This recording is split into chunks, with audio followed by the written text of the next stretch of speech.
Yeah, obviously Jorge Prado's been a big subject for a lot of people, from even when we first found out he was going to come over here and race coming from the GPs.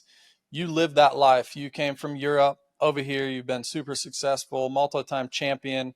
The list goes on for your accolades. Can you relate to Jorge a little bit? Was it tougher than you expected coming over here? The tracks, the bike, like what did you struggle with most? And are you surprised he's struggling as bad as he is? Yeah, that's a little bit of a tough one, right? He came in and, Supercross was new to him, got hurt right away. It's hard coming back from injuries anyways, wherever you are, and then mix that in with something that's completely new. I am a little bit shocked, I guess, that he hasn't been better. Having said that, I don't know, like bike setup wise might be an issue, you know what I mean? It's at least what I'm thinking. And I know for me, the bike has to be right for me to go really, really fast. Or if it's not, I'm just not that great. You know what I mean? Having said that, it's always a little hard to wrap my head around that a factory team doesn't have some base settings that they gotta be, in the ballpark and rideable, and then you manipulate it from there. Having said that, I have seen it also with my own eyes, being with Honda, just something to where like nothing really works. The window of the bike isn't that big, so I am not 100% sure what he exactly struggles with. Having said that, I did expect him to be, that this is not a bash on him by any means. I did expect him to be a little bit better. And especially now that we are a few rounds in, and I haven't seen that, progression of getting better, better bit by bit, so I'm not sure what the actual problem is. Having said that, you got to give him time. It wouldn't surprise me that if by the end of the season he all of a sudden is a podium guy. We don't know until we get there. So yeah, just a little bit of a surprise that he hasn't really put it up there yet. And even with the starts, because we know how good he is with the starts. I know he's on a completely different bike. And I also know how easy it is to say when you are somewhere new or on a new bike that, oh, everything's better, this is better, that is better. And but then when it comes down to it, the reality is that it just ain't there yet. Um, I don't know. I'm more really, really curious just to see where it goes from here in the next 2, 3 rounds. And Ken, for people that haven't been kind of behind the ropes, and I think it's hard. I think it's hard for people that haven't been there to kind of understand a team dynamic and like how you change your motorcycle and how you get it to a spot where you like it. Is there anything that you can tell us? Is there any experience that you had where it's like the team has one philosophy for the bike. They have a Hmm. direction that they're very confident in. Maybe whoever your teammate is on a setup that's, he's winning races, he's doing really well, and you get on that same setup and you don't like it and the team doesn't understand. So I think it's important. I don't know, it's important for you and the team to have a lot of trust in one another so Totally. you the rider can drive the direction of the motorcycle. There's totally two parts of the story, because we have seen it in the past that teams get a little bit narrow-minded. They only believe in what they believe in. Having said that, I have always had the best results, and you can see it with my team that I've been with the last few years. When somebody like a Larry Brooks trusts you, it's full speed ahead, because at this point now for Jorge, for example, and even for Cowie, we are what, 4 rounds in, and it ain't it. You know what I mean? It's just not it. So either I don't know if they're building the bike to what his comments are, or if it's more like, hey, I'm feeling this and that, and they're just going up. Because I've always been very in tune with when we do a change, I want to know what we change, because I can build a much better picture because I'm the one writing it. And then if I know what part we changed do with, and now over the years, I know what certain parts do, mechanically in the fork or in the shock. So I kind of know some of the key factors that I need to be able to get a certain feeling that I want, and then you build from there. At this point, it's almost like I know it's this learning year for him and no pressure and whatever, but what does Cowie really have to lose if they go full Jorge direction? But man, it's also coming from an Austrian bike to, a Japanese bike. It's been so long for me to do that switch, so I don't even really remember the difference in what the bikes really do.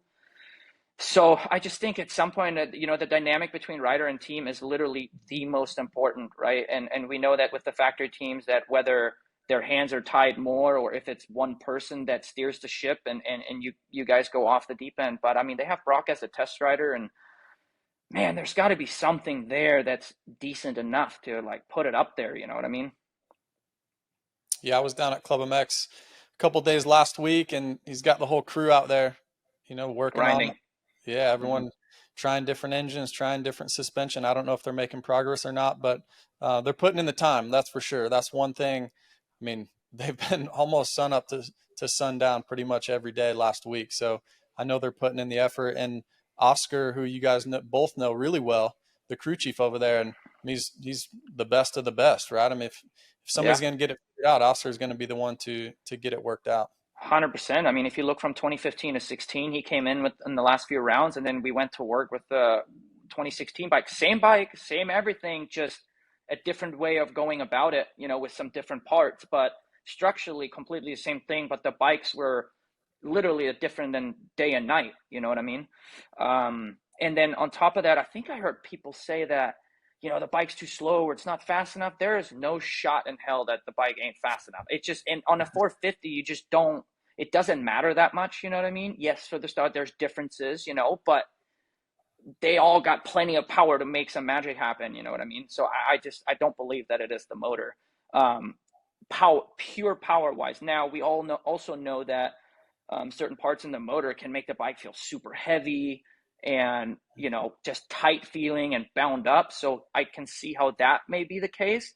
Having said that, they should have all the tools in the toolbox to be able to get it figured out. So I How would think it's probably a lot more of a chassis slash suspension issue. But I'm not them, and I'm not right there. But that's just what I feel like.